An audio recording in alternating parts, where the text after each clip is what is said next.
Ilang taon na kayo nagaganyan kayo? Ay, matagal na. Mga 10 meron. Sumpod pa rin. 10 tas araw-araw, no? Hindi ka pa bumulis ng ganyan.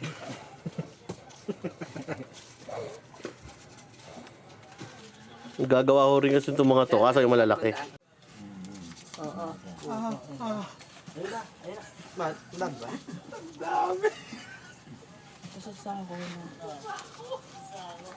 Akala ko yung mababaw lang yun, tapos pa ako na pala yun. Hindi na natutulog kasi yan na to. Hindi na natutulog. Tulog manok, iglit. Hindi naman pwede na masyado ka mabagal ito. Hindi ka kikita.